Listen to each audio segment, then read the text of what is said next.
Hello বন্ধুরা, সবাই কেমন আছো? আশা করি সবাই ভালো আছো। আমারও চলছে। আজকে একটা বড় ব্লগ ভিডিও নিয়ে তোমাদের কাছে হাজির হয়েছি।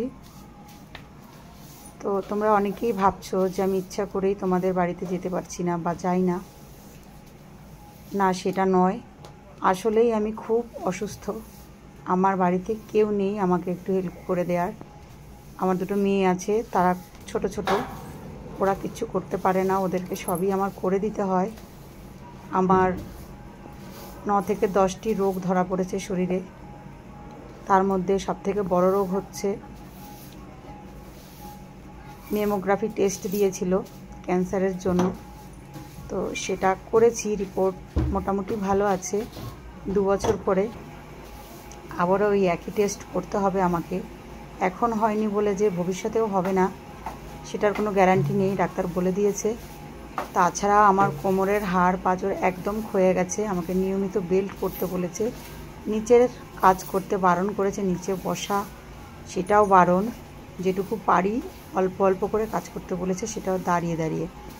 একদমই বেড রেস্টে থাকতে বলেছে। তারপরে চোখে প্রবলেম, বা চোখটা একদমই মাইনাস পাওয়ার, মানে জিরো ব্যালেন্স, কিছু নেই। ডান চোখটা একটুখানি পাওয়ার আছে, সেটা দিয়েই বা চোখটা চলে। চশমার সবসময় পরতে বলেছে, যেহেতু কান ব্যথা হয়ে যায়, তাই আমি সবসময় চশমাটা পরছি না। কিন্তু চশমা না পরলে আমার খুব কষ্ট হয়, চোখে ঝাপসা দেখি, চোখ যন্ত্রণা করে। এরপরে আসি, আমার থাইরয়েড আছে 2009 সাল থেকে। তোমরা সবাই জানো আমি একটুখানি গান পছন্দ করি, গান গাই, কিন্তু সেটাও এখন আর গাইতে পারছি না, যেহেতু আমার হাই থাইরয়েড রয়েছে। তো গলাটা পুরোই আমার ভেঙে গেছে। আমি কথা বলছি, বুঝতেই পারছো, সেটাও ভালো করে বলতে পারছি না। তো আর্থারাইটিস আছে, স্পন্ডালাইটিস সেটাও হয়েছে। পায়ের পাতায় 3 জায়গায় হাড় বেড়েছে। বাঁ হাতটা বগলের নিচে বা পিছন দিকে, পিঠের দিকে, আর হাতটাই পুরো অবশ হয়ে থাকে। মাঝে মাঝে আমি নিংড়তেও পারি না, জামা কাপড় থুপে থুপে ধুতে পারি না, মানে আঙুলগুলো ভাঁজ করতে পারি না, খুব কষ্ট হয়। তবুও একা তো, একার সংসার, সবটাই আমাকে করতে হয়। যে দেখো আমি ঘর ঝাড় দিচ্ছি হামাগুড়ি দিয়ে দিয়ে।